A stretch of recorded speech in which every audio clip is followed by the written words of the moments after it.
Magandang umaga mga kausa, mga idol.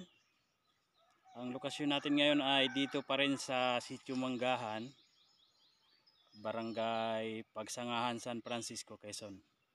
At sa aking likuran ay ito po ay isang proseso ng pag-uuling ng kahoy dito sa Quezon. Ginagawa ng mga mag-uuling dito. So ayan si Idol, ano nga pangalan Idol? Idol Ronnie, siya po yung gumagawa nito.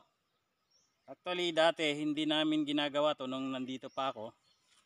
At ngayon ay naisipan ko lang i-content ang kanyang pag-uuling.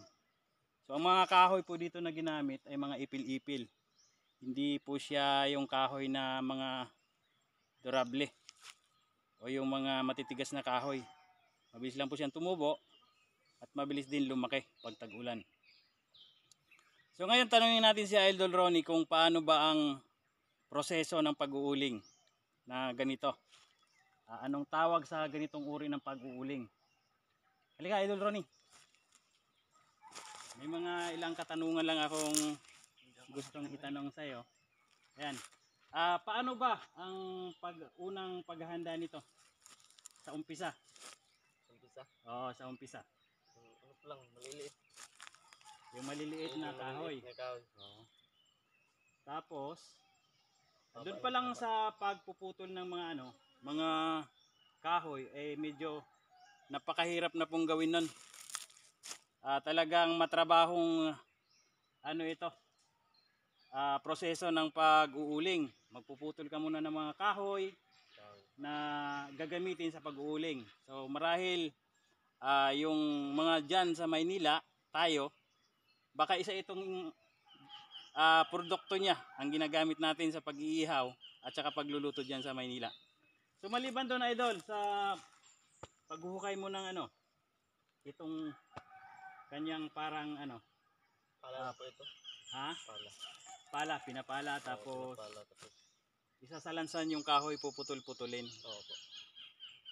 Sa ganito karaming file o tambak ng mga ilang sako yung mapoproduce mong uling dito?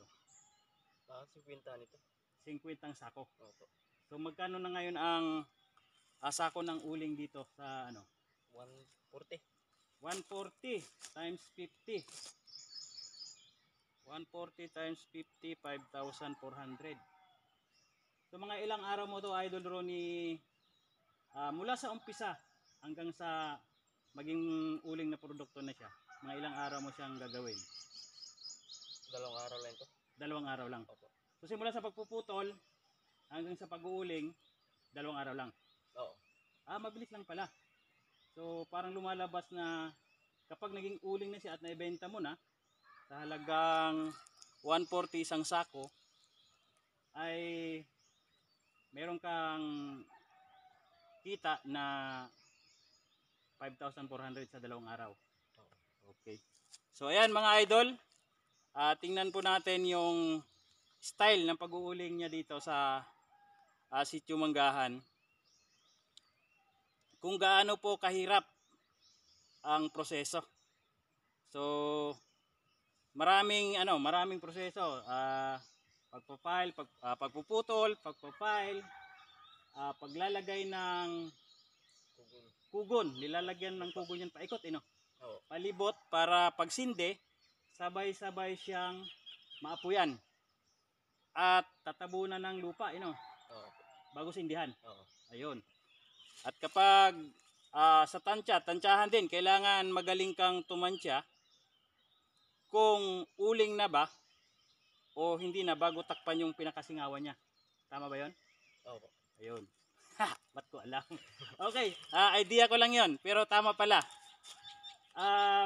Ayun mga ka-idol, sana panoorin niyo 'tong aking mini vlog na 'to para masuportahan nyo rin yung aking channel. Mayroon po akong YouTube channel at saka yung Facebook.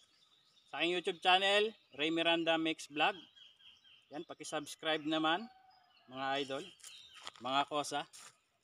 Ayan, nabala na natin si Idol Ronnie, pero okay lang yan. Malapit na siyang kumita dito. Maraming salamat sa panunood at paki-share na lang at paki-subscribe. Yan, Idol Ronnie, ang ating dakilang tagagawa ng uling dito. So marami po yan sila. Alam kong isa yan sa nagiging source of income nila dito sa probinsya. Yung iba nagkokopra, yung iba nagtatanim ng mais. So mostly is uling, kopra at pagtatanim yung ano dito. Ayan, maraming salamat at magandang araw sa inyong lahat. Okay, thank you. Okay. Salamat Idol Ronnie. Yeah.